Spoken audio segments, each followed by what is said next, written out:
पाठ 17 अपठित गद्यांश unseen pros passages. अपठित अर्थात न पढ़ा हुआ। अपठित गद्यांश का अभिप्राय ऐसे गद्यांश से है जिसे विद्यार्थी ने अपनी निर्धारित पाठ्यपुस्तकों में न पढ़ा हो, पर भाषा पढ़ते पढ़ते इस तरह के गद्यांश का तात्पर्य समझने की योग्यता विकसित हो गई है। इस योग्यता को विकसित करने और परखने के लिए अपठित गद्यांशों का अभ्यास करना चाहिए।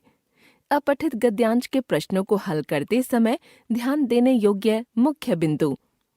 गद्यांश को 3-4 बार ध्यान से पढ़ें। किसी शब्द का अर्थ समझ आए तो उसे प्रसंगानुसार ग्रहण करें। प्रश्नों के उत्तर गद्यांश में से खोजकर निशान लगाएं। प्रश्नों के उत्तर अपने शब्दों में दें। गद्यांश की पंक्तियों को ज्यों का त्यों न उतारें। लिखने के बाद पुनः पढ़ें कि उत्तर की अभिव्यक्ति सही है या नहीं। आइए अपठित गद्यांश के कुछ उदाहरण देखते हैं। बहुविकल्पीय प्रारूप। संत रमन्ना के आश्रम में अनेक लोग अपनी समस्याओं के समाधान के लिए आते थे। एक दिन एक जिज्ञासु व्यक्ति संत के पास शीघ्र पहुंचने के लिए जल्दी से अपने जूते उतारने लगा। जूते आसानी से नहीं उतरे तो क्रोध में उसने किसी तरह पैर पटक कर उन्हें उतारा और तेजी से आश्रम के दरवाजे को धकेल कर संत के पास पहुंच गया। आते ही उसने कहा, बाबा, मैं आपसे अपनी समस्या का समाधान जानने आया हूँ। संत बोले, तुम्हारी समस्या का समाधान असंभव है। तुम ठीक से व्यवहार करना ही नहीं जानते। जो विनम्र नहीं हो सकता उसका काम भी सफल नहीं होता। तुमने अभी अभी जूते और दरवाजे पर क्रोध दिखाया। जाओ उनसे माफी मांगो। वह व्यक्ति हैरानी से बोला, मैं बेजान चीजों से माफी मांगूं? संत बोले, तुम बेजान वस्तुओं के साथ भी सही ढंग से व्यवहार नहीं कर सकते और चाहते हो कि ईश्वर व संसार तुम्हारे साथ उचित व्यवहार करे। विनम्रता से सारी समस्याओं के समाधान स्वयं हो जाते हैं। वह व्यक्ति संत का आशय समझ गया। उसने उन वस्तुओं के साथ साथ संत से भी माफी मांगी और आगे से हमेशा हर किसी के साथ विनम्रता से पेश आने का वचन दिया। प्रश्न क संत रमन्ना के आश्रम में लोग क्यों एकत्र होते थे? 1. वे अपनी समस्याओं के समाधान के लिए आते थे। 2. वे आश्रम का रहन सहन देखना चाहते थे। 3.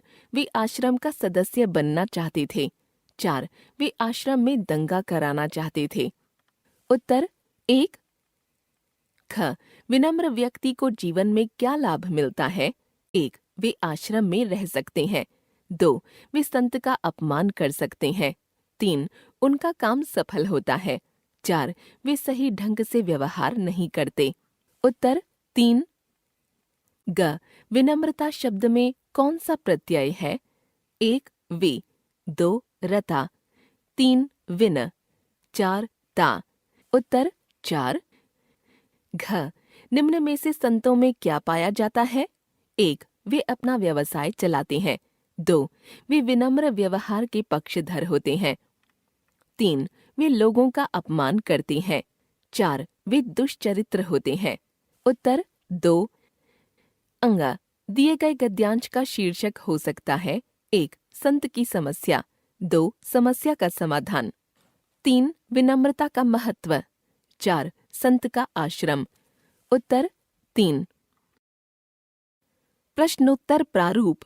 R.K. नारायण ने अपनी कहानियों व उपन्यासों की रचना एक छोटे से दक्षिण भारतीय नगर मालगुडी की पृष्ठभूमि में की है। पाठकों को इस बात पर आसानी से विश्वास नहीं होता कि यह स्थान वास्तविक नहीं बल्कि कोरी काल्पनिक उपज है। इसका चित्रण इतना सजीव किया गया है कि यह स्थान वास्तविक और यथार्थ ही प्रतीत होता है।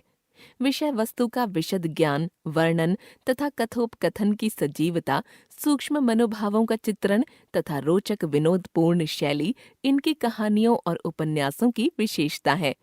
छोटी छोटी व साधारण लगने वाली दैनिक बातों व चेष्टाओं के ताने बाने से असाधारण व अविस्मरणीय साहित्य की रचना करने में नारायण सिद्धहस्त थे।